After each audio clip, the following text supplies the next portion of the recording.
Hello everybody, hope you're having a wonderful day, and today this is going to be a long video, but I want to share with you guys essentially every single knife in my collection currently, but mainly focusing on the variety of blade materials I have. Now, I am a collector, consumer, user. I have no safe queens. A lot of what you guys are going to see are modified. I'm not going to go through every single last little detail, but if you are interested, just comment down below the timestamp and I'll give you specific breakdown of what you guys saw, essentially, if anybody is interested in stuff like that. So this is going to be brought in my mind the way I see it. So I'm gonna set this video up to where I have the least performing blade material to the most OP blade material in my collection, and you're gonna see from a user collector perspective what I have the most of, and what you're going to find is probably not going to be super surprising, but just bear in mind my collection is very different from a lot of other people's because of my particular taste. So let's go ahead and start with probably the least impressive of my entire collection, and that is going to be 9CR / 8CR 13 or 18 MOV. I believe this one right here, this is the Sencut Glide Strike. I freaking love this knife, and a lot of people who are frequent viewers of my channel know that I love the design overall, and I really wish that they will do an upgrade or maybe even a premium version of this Sencut Glide Strike. So this is in 9CR 18 MOV. This one I believe is in 8CR 13 MOV. Realistically, I can't feel the difference between the two when it comes to sharpening. Both of these have seen multiple sharpenings. I do not know the name of this, but it's like a $10 knife on Amazon or something like that. It was like super stupid cheap, and it looks to be a homage to a very high-end custom level knife that I can't remember the name of, unfortunately. Next up are my D2 models. D2 tool steel. Don't get it confused with CPM D2. This is just the standard basic stuff. Here we have the Free Tiger model FT2103. I praise and rave this thing. I have bought many units of this and gifted them mainly to my brother-in-laws. They love this thing. They are not knife guys, but it's a model that has served them well, and if they were to destroy it or lose it, not a big deal because it's super cheap. This right here is the Seed by that brand, X-Tauk, however you would like to pronounce it. Very compact little blade here. I think the designer is can't remember the name of it. Something Chen. The very prolific designer that does a lot of stuff for Sativian, this brand, and a couple other OEM companies out there. You see the name everywhere. This right here is kind of like a no-name Amazon knife. Vic Shark, I think they only have like a couple models, and it's just a big old hunkin' freaking knife in D2 blade material. Probably the worst example of D2 I have ever experienced, but the only reason why it's still in the collection is because I can't bring myself to throw it away, and I wouldn't want to give it away to anybody because it's not that great of a knife. But I still put a sick edge on there, and it does get used once in a while. This thing's about like 25 bucks, not really anything special. So the next one here is actually all the pieces from CGRB that I currently have in my collection. These are all in their proprietary blade material, AR-RPM 9. Let's start with my favorite one right here. This is the Prado, designed by Ray Laconico. Still haven't done the blade modification to it yet. I just haven't had the time for it. Wonderful blade material here. It is very easy to sharpen. This is absolutely a step above everything else I have mentioned so far, and this is really the spot where a beginner sharpener can really truly experience a good, well-rounded budget blade material. Is easy to sharpen, again, hone, and do basic maintenance on. So the Prado, the large pyrite light with the secondary lock, two variations of the pyrite light with the alt blade, and then the acacia model there at the bottom. So between these guys, this is number one favorite. This is probably secondary favorite. And then probably the large one right here, just because it's cool, because it's a full size plus knife that weighs damn near nothing and is super thin and slicey. Next up, I only have two right here. These are going to represent 154 cm and CPM 154. I do not care who says that they're different, because when it comes to sharpening, I swear to God, they feel exactly the same. Both of these happen to just be 154 cm. If anything, the only difference that I could possibly pick up on is CPM 154 gets a little slicker feeling before 154 cm. 154 cm came before CPM 154, because the other one is just more of a powder metallurgy one. This is more like ingot old school style, and there's really nothing wrong with it. Very easy to sharpen, put a sick edge on there in the lower grit range, so you could have really heavy toothy edge to it. Anything past 800 grit, I think, is just killing it, not in a good way at all. I think you just slick out the edge completely. You can get a nice mirror polished edge with 154 cm or CPM 154, but it doesn't do you any good just besides visuals, and that is from a user's perspective.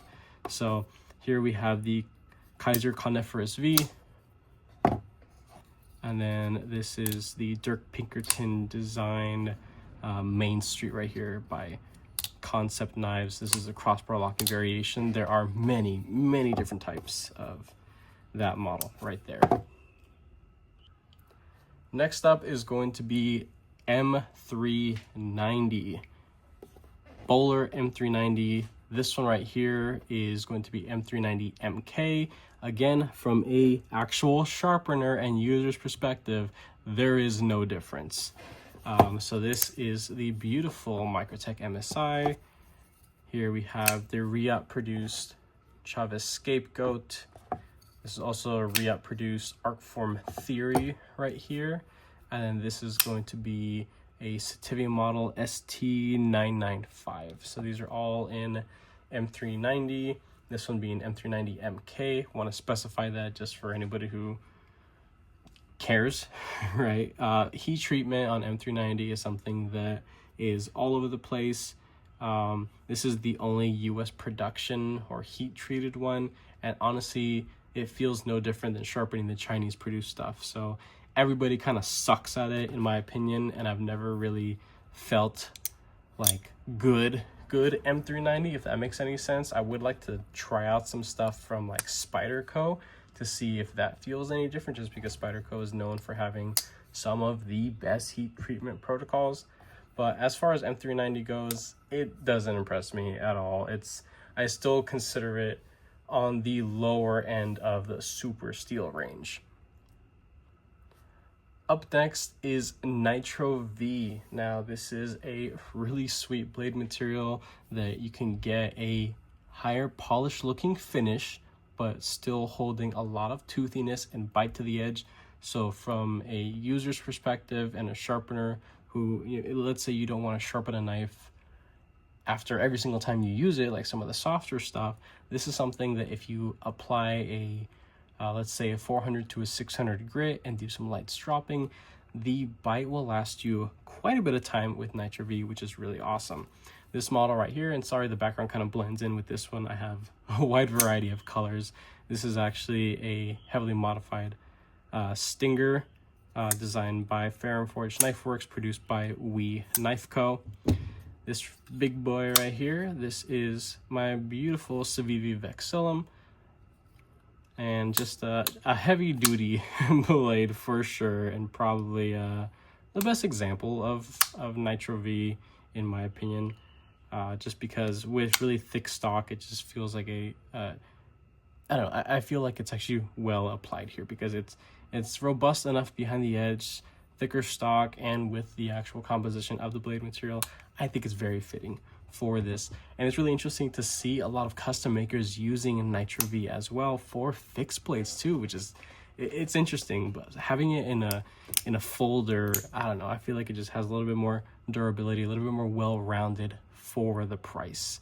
You see Nitro V in probably the widest variety of price, from production knives that you can buy for, I don't know, between 75 and 50 bucks up to, you know, the multi-hundreds, even $1,000, you know, what custom makers can do. Nitro V also has a wide variety, a wide range of heat treatments. So these are nowhere near what Nitro V could potentially be hardened at, but I think they're still pretty good examples. And from my perspective of having sharpened these multiple times, I enjoy sharpening this quite often. This right here is a Vision FG by Civivi. So I made a mistake in placing this Vision FG in this steel category. This is the Damascus variation that is more like 9CR18 MOV, not Nitro V. Now, this is just me, but I feel that S35VN feels like and acts very similar to 14C28N and Nitro V, 154CM.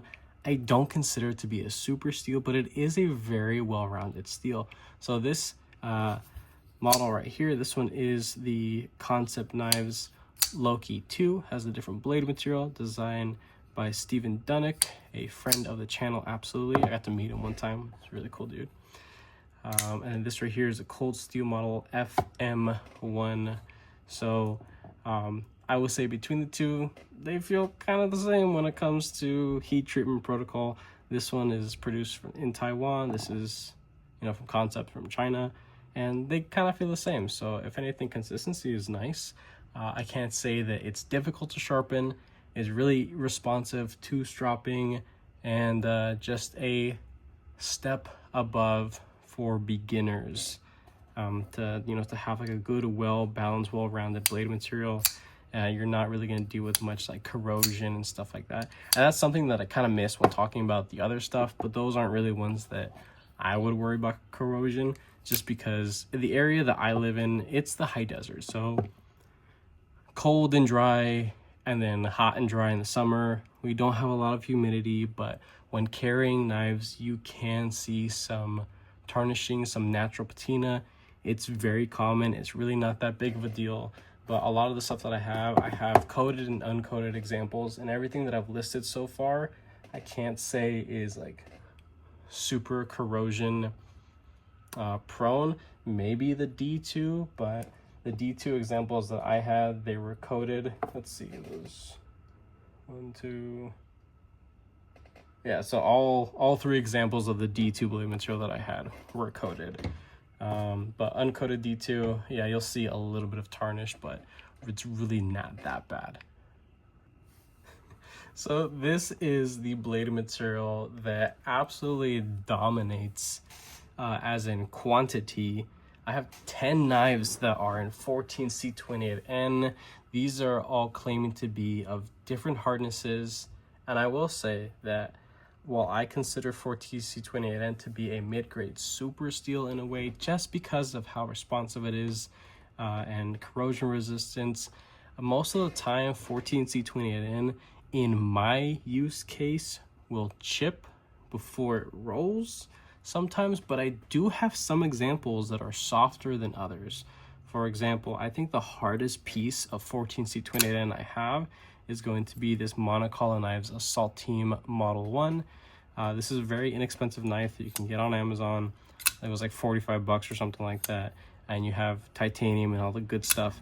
But this 14C28N is a little bit more difficult to sharpen than all my other examples, just because I've noticed that after using it, it can get a little chippy, so I gotta work it out, you know, like really scrub with my diamond stones. But still, it's still a good blade material. Very corrosion resistant as well. A lot of what I have here is coated or has had applied finishes. This is a finish that I put on it, acid stonewash. So here we have recent pickup. This actually has a gray PVD coating. This is a Megaron Knives Moyarl crossbar lock, the premium one with titanium scales. I have not sharpened this, but will actually sharpen this up soon. And I can't say that it's gonna, you know, do anything special for me. I I have full confidence in purchasing knives in 14C28N because I like its ease of sharpening and manipulation. So here we have Civivi Elementum Button Lock 1, the gravity knife version, and one of the largest Civivi Elementum designs or models or iterations, I guess you want to call it. This is probably going to be one of the thinnest examples of 14C28N, and it's really cool because it can come down to stupid thin and still be very stable behind the edge. Another one that is ridiculously thin will be right here, the Migron Vaker. I recently did a review of this and also shown it off in a lot of other content. I'm surprised I haven't seen more and more people talk about this because this is a very cheap knife, very affordable, well made, and just dummy thin. This competes head to head with something like a Benchmade Bug Out, coming in right at 2 ounces. Yeah, this is a pretty sweet little knife right here.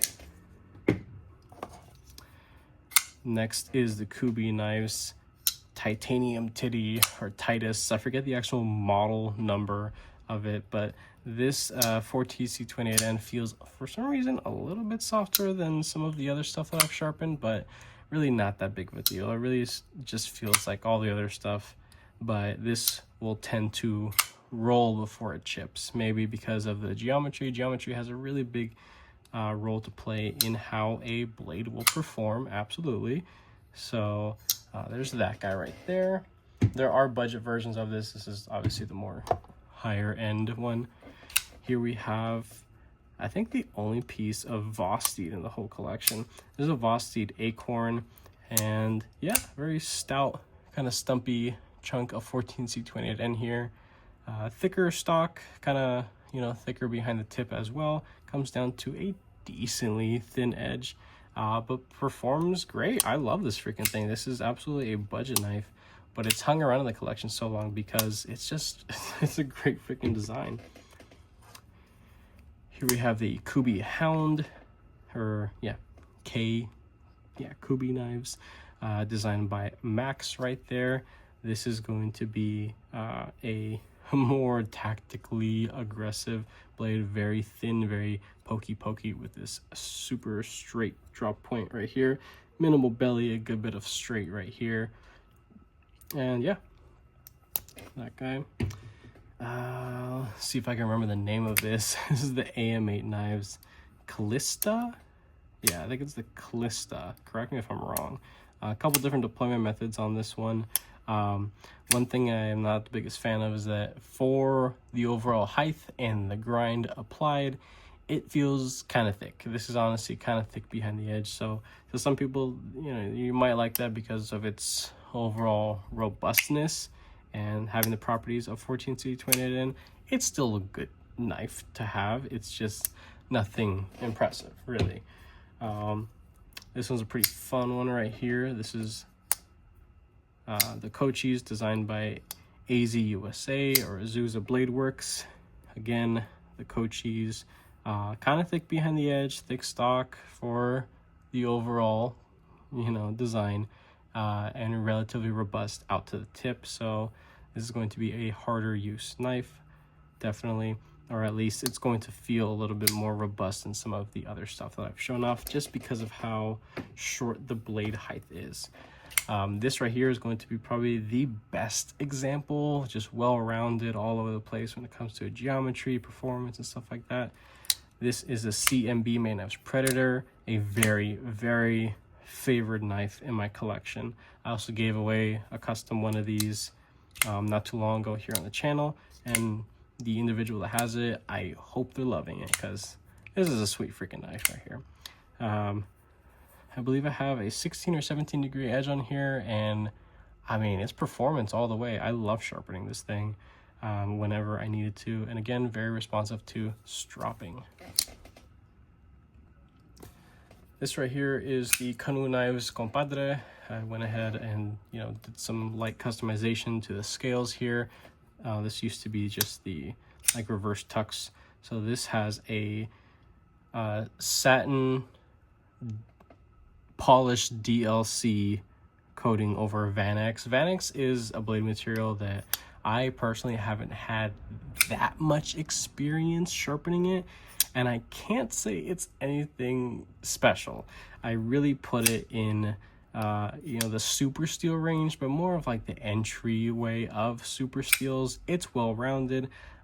It's, I believe, on its own is very corrosion proof, which is really neat, and also a little silly and redundant to some people to apply a super coating like this in a way. But really the application here was just for visual aesthetics and brownie points, and it definitely won a lot of brownie points with me because I love this freaking knife. Here we have a piece of M4. This is the Spyderco Native 5 lightweight. I have had many Native 5s in the past, and this is the one that stuck around. M4 is a blade material that is very, very easy to corrode, have rust spots just from carrying it. I have owned uncoated M4 from Spyderco. I've also had M4 from Benchmade, and I think maybe from one other source, and I can't say that it's anything super impressive. It is relatively easy to sharpen as long as you're not being really aggressive with your stones. Have the stones do the removal of material for you, don't force it. M4 could be really chippy, and like good heat treated M4 is known for chipping before rolling, and this is probably exactly what that is. This knife is definitely known for chipping before it ever rolls. I don't think I've ever really experienced much of a roll on this, so I can use this blade for a long time, and while it gets gunked up with tape and dust and debris and stuff like that, a light little honing even on a leather strap, and it's right back to work. It's pretty cool stuff. It's just, I think it's really dumb when companies offer M4 and it doesn't have any kind of coating at all, because I mean, just looking at M4, in my opinion, can cause patina and corrosion. So if you're looking to get M4, just know that it could be a little bit more chippy when using. So it is harder, essentially, meaning it will take a much longer time to sharpen said blade material, and very corrosion prone. So just be wary of that. So if you could find some coated one, or you have a way to coat your own blades, or you know somebody that can apply coatings and stuff like that, it's a wonderful blade material in the right application for sure. For longer wear uses and stuff like that, this is a good blade material where you sharpen it once and you can kind of forget about it for a while. As long as you don't hit like staples or anything really hard, you'll be good. My only two examples of Magna Cut are going to be this Monterey Bay Knives Sea Otter, heavily customized, and then my Chris Reeve large Sebenza 31 here. Love this blade material. I think it's awesome. I think it is one of the most well-rounded super steels. I do classify this as a super steel. I'd say if you're a beginner sharpener, this is probably the pinnacle for corrosion resistance, edge retention, stability, and ease of sharpening. This stuff is very easy to sharpen with the proper stones. Most people nowadays are moving from natural stones and going to diamond stones, or I guess alternative versions of diamond stones, and that is very appropriate for shaping and manipulating this type of blade material and putting good edges on it. As long as you knock off that burr in the sharpening process, you're good to go. I have known this one, and this is at 1,000 grit. You can definitely go a whole lot higher, but this has some disgusting amounts of bite even at 1,000 grit. I don't like going up to 1,000 because as a user, I like having a lot of aggressive bite, so that way I can stretch the length of my actual knife life, if that makes any sense. So I don't care to have super high-end shiny finishes on blades, but this is probably one of those blade materials out of my collection where you can put a higher shine edge to it and still have incredible amounts of performance and bite. I have tested both of these at like 400 grit, which is like super freaking aggressive, and it works. It's great. It's gonna last a long time.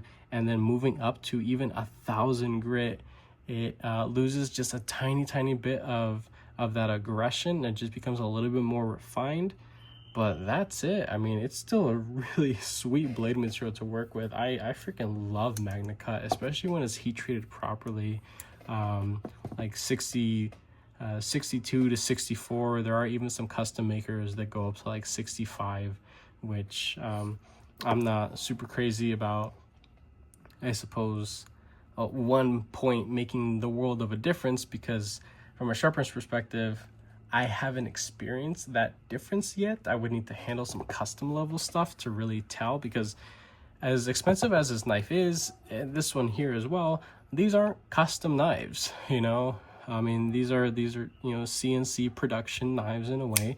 This one right here technically has more handwork to it than this would, but costs less. Not mainly just because of the execution and materials and the difference between the two, but they do make a larger version of this, which one day I would like to get my hands on it.